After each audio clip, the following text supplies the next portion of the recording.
एक रात मनोज बाबू अपनी पत्नी मोना के साथ शादी की पार्टी से अपने घर को लौट रहे थे।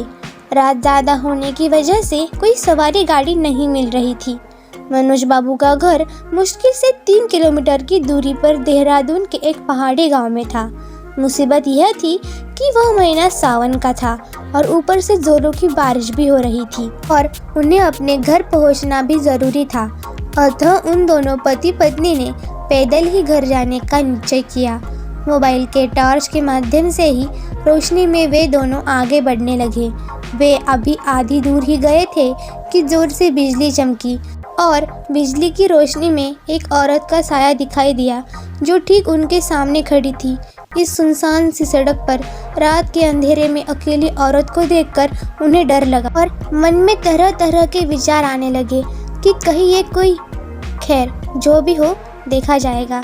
ऐसा सोचते हुए उन दोनों ने अपने कदम आगे बढ़ा दिए, लेकिन बिजली अब बार बार लगातार चमकने लगी थी और उस बिजली की चमक में वो औरत दूर से ही साफ साफ दिखाई दे रही थी।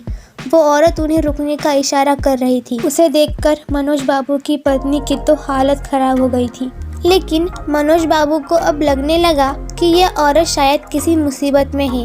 मनोज बाबू जब रुके तो वो औरत उनसे हाथ जोड़ते हुए बोली, भाई साहब प्लीज़ मेरी मदद कर दीजिए।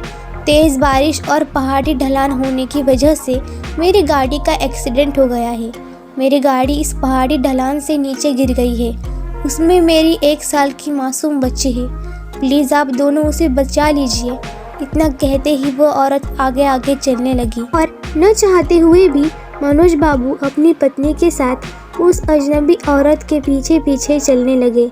लेकिन एक अनजाने भय से उन दोनों का दिल जोर जोर से धड़क रहा था।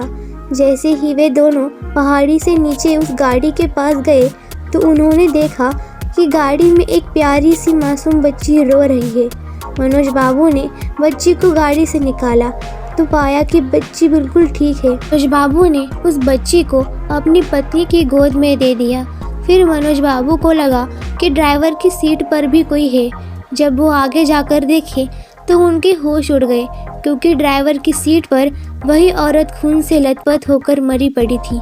मनोज बाबू को अब सब कुछ समझ आ गया। वे दोनों पति पत्नी बच्ची को अपनी गोद में लेकर अपने घर की तरफ आगे बढ़ गए। रास्ते में उनकी पत्नी ने उनसे पूछा वो औरत कौन थी, फिर वो औरत दिखाई क्यों नहीं दी, कहीं वो कोई। मनोज बाबू बोले वो एक माँ थी, मरकर भी अपने बच्चों के लिए तड़पती है जो, वही एक माँ थी वो। मनोज बाबू की ये कहानी सुनकर मेरी आंखों में आंसू आ गए हैं। दोस्तों, अगर कोई मुसीबत में हो तो उसकी ज़रूर सहायता करें। क्या पता हमारी एक छोटी सी कोशिश किसी की ज़िंदगी में बहार ला दे। ये छोटी सी कहानी हर एक माँ की ममता को समर्पित है।